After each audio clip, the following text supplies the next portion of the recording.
Pakistan's defense industry has reached a pivotal milestone with the smash Mach 8 hypersonic missile. Unveiled at the World Defense Show in Riyadh, Global Industrial and Defense Solutions, GIDS, confirmed that the weapon is now entering the final phase of integration with naval and carrier-based platforms. With a range of 350 kilometers and a terminal speed exceeding Mach 8, the smash is designed to compress a target's reaction window to mere seconds. This shoot-and-sprint capability is being positioned as the cornerstone of Pakistan's sea denial strategy in the North Arabian Sea. In a significant diplomatic engagement, Prime Minister Shehbaz Sharif arrived in Vienna today for high-level bilateral talks with Austrian Chancellor Karl Nehammer. The PM was accorded a formal guard of honor at the Federal Chancellery, signaling the strengthening ties between Islamabad and the EU's key members.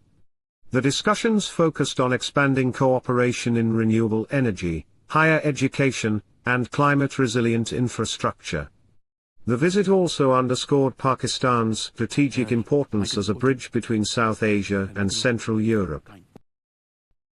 Building on the successful launch of the PAXPA's navigation system, Pakistan's space agency, Suparco, has officially confirmed plans to develop a sovereign military-grade GPS satellite network.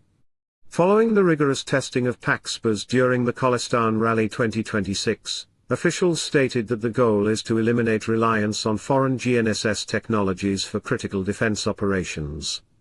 This upcoming constellation will provide high-precision, jam-resistant positioning data for the Pakistan Armed Forces, ensuring full navigational sovereignty in contested electronic environments. Pakistan's fifth-generation fighter program, Project AZM, has reported a major breakthrough in autonomous systems. Engineers have successfully tested the Neuro-Flight air control suite, which allows for millisecond-level adjustments in flight surfaces during high-G maneuvers. This indigenous air layer is designed to reduce pilot cognitive load, and is a foundational step toward the manned-unmanned teaming (MUM-T) concept. The success of Neuro-Flight positions Pakistan as one of the few nations capable of integrating deep learning algorithms directly into advanced aerospace flight controls.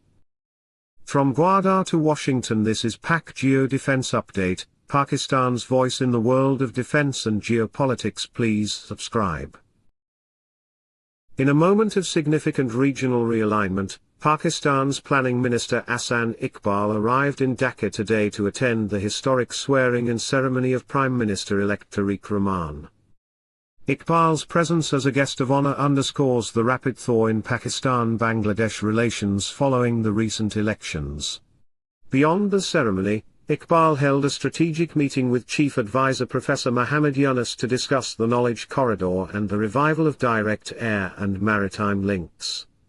This visit is viewed as a definitive step toward a new era of Muslim-to-Muslim economic integration in South Asia, moving past historical grievances toward a shared future of trade and regional connectivity.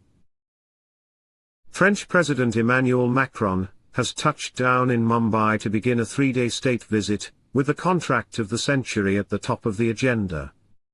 New Delhi has confirmed its intent to place a massive order for 114 additional Rafale fighter jets, with a significant Make in India clause requiring the majority to be manufactured by HAL.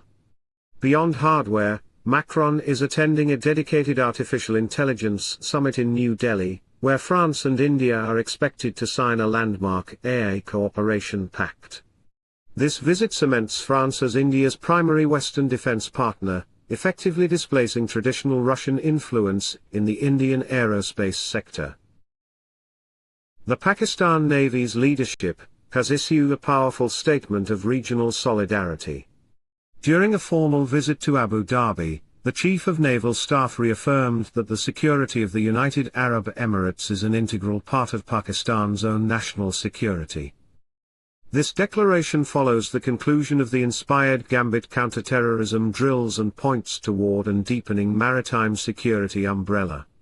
The two navies are reportedly moving toward a formal mutual defense protocol that would include joint patrols of the Persian Gulf and shared intelligence on undersea threats, reinforcing the Arab-Pakistani security axis amidst shifting global alliances. The U.S. military has achieved a sci-fi-inspired logistics milestone. In an operation dubbed Operation Windlord, a C-17 Globemaster III successfully transported the first-ever nuclear microreactor from California to Utah. The Ward 250 reactor, developed by Valar Atomics, is designed to generate 5 megawatts of carbon-free power for remote military bases. The successful airlift demonstrates the Pentagon's ability to rapidly deploy portable power to any theater of operations. The Trump administration has set a target of achieving full criticality for these microreactors by July 4, 2026. Security forces have intensified their campaign against militant sanctuaries in the northwest. An intelligence-based operation in North Waziristan resulted in the neutralization of high-value targets linked to cross-border incursions. According to the ISBR, the operation successfully dismantled a specialized drone modification cell that was repurposing commercial UAVs for kinetic strikes. This targeted action is part of the broader Relentless campaign, aiming to secure the border regions as the Trans-Afghan Railway project enters its survey phase. Pakistan's Naval Strategic Force Command has reportedly conducted a successful test of satellite-to-submarine laser communication links. This high-tech breakthrough allows for secure, near real-time data transmission to deeply submerged assets without the need for the submarine to surface or deploy a buoy. Utilizing blue-green laser technology, the system provides a jam-proof communication channel that is virtually undetectable by traditional acoustic or electronic sensors. This capability is a force multiplier for Pakistan's sea-based deterrent, ensuring that the Naval Strategic Force remains connected to the National Command Authority even in the most contested maritime environments. Finally, President Donald Trump has issued a stark ultimatum to Tehran.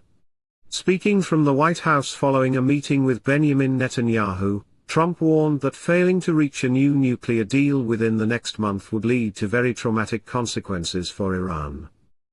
Referencing the midnight hammer strikes of the previous year, the president signaled that Phase 2 of his administration's strategy would involve escalated military and economic pressure.